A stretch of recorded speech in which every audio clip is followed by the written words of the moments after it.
Hey, what's up, everyone? Tara Talmadge alongside Mike Irwin, and we've got a lot of stuff going on today on the Hill, but a big game today for the Razorbacks men's basketball team. Arkansas hosting LSU. Tip-off is at 1 p.m. on ESPN2, so let's give you a little breakdown of this one. Mike, Arkansas lost this game to LSU earlier in the season by 16 points, I think. So what does Arkansas need to do? I mean, they've come such a long way since that game, honestly. If you go back and look at that game, it was only close early. I think LSU led for like 36 and a half minutes of the 40 minutes.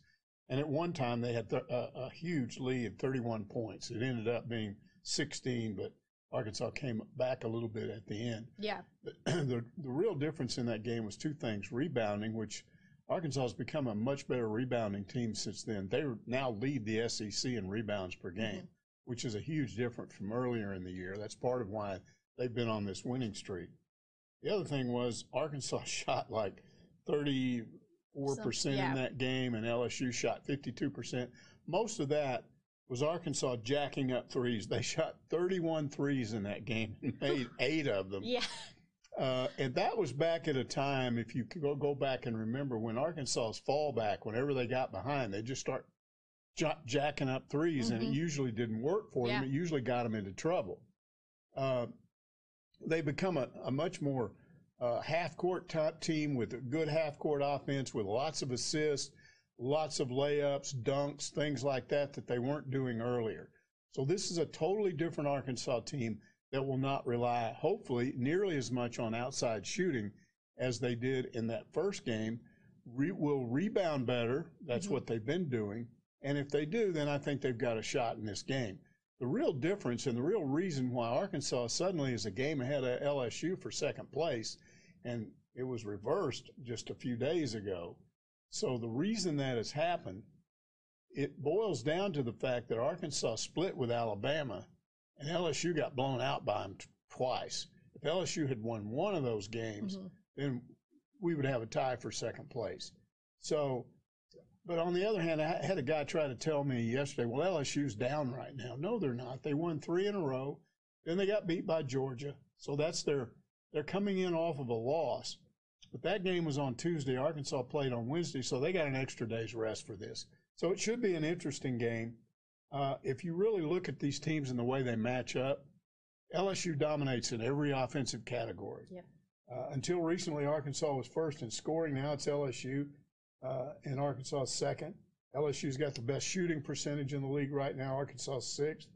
LSU's 5th in three-point shooting. Arkansas is 7th. LSU's 2nd in free throw shooting. Arkansas is 4th.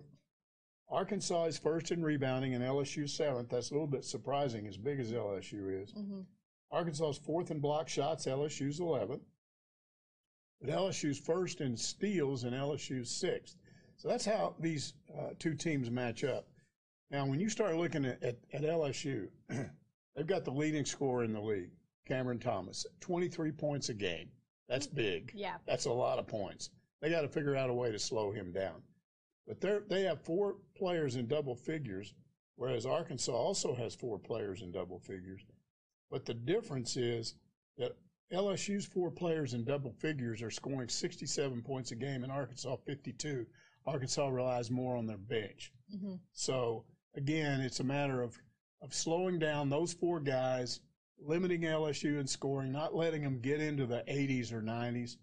But, you know, you just don't know what kind of game this is going to be. Is it going to be – I felt like the officiating in the Alabama game, which was a total surprise. I mean, the officials in the SEC this year have been letting everybody play. And it really speeds the game up when you don't call a lot of those contact fouls, you know, out in front of where the offense is being set up. But in that game, they did. It disrupted the game. It made it a slower game, and it really played into Arkansas's hands. So is that going to happen today? I seriously doubt it. And with these two teams, it wouldn't be surprising to me if they get into the 90s, one of them scores over 100 points. So we heard a lot of whistles in that Alabama game. But by the way, if you guys have any questions about this game, just let us know in the comment section here on Facebook, and we'll try to get to them. I know that we've got a comment here about the Diamond Hogs. Obviously, they are in game 3 right now against Southeast Missouri. I'm looking at the score right now. It's 8-0. I think it's in the 4th. So, yeah, they're doing pretty good. But back to basketball.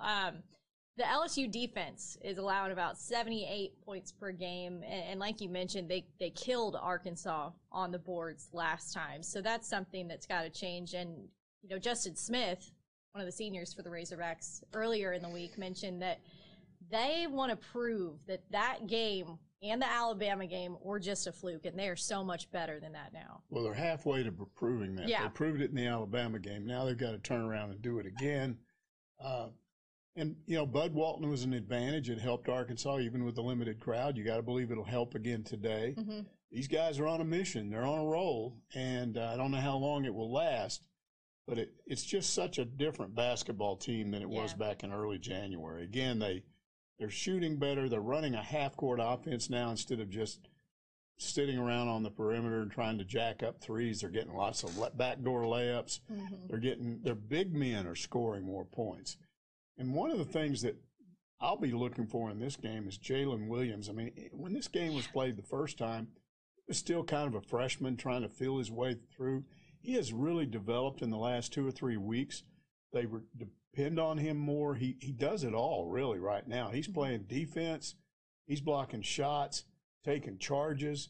But he's gotten better offensively. He's gotten better at taking the ball. 6'11" guys on him. He turns around and just shoots over him and makes the shot. He was missing that shot earlier in the year. So I think you look for him to make a difference in this game. I'm not sure about Connor Vanover. There are some games where he just seems to thrive, and others, and I think Coach Musselman figures it out pretty early. Well, this is not one of his games. Mm-hmm. So we may see a lot of Connor Vanover. We may not, but Jalen Williams, to me, is a real key in this game, and he wasn't that much of a factor the first time. Well, Justin Smith might be a big key for this game, too. He actually didn't play that first time around against LSU, so he's ready to get out there and prove that he can be a difference maker for Arkansas. Well, he's a good defender inside, in and around the paint, but he's also a guy that can come and get you a backdoor alley-oop dunk. Yeah. He's very efficient at kind of hanging around and looking for the assist from one of the guards up front or off to the side. And so, yeah, he could be a big key in this game too. Arkansas just has to do a lot of things they didn't do that first time. Yeah, absolutely. This is going to be a good one. 1 p.m. on ESPN2, Arkansas versus LSU. And this also could make a big difference for their postseason as well for the Razorbacks if they get this win today. So it's definitely something to be watching out for. But that's going to do it for our Pig Trail Nation Live. Guys, thanks for watching.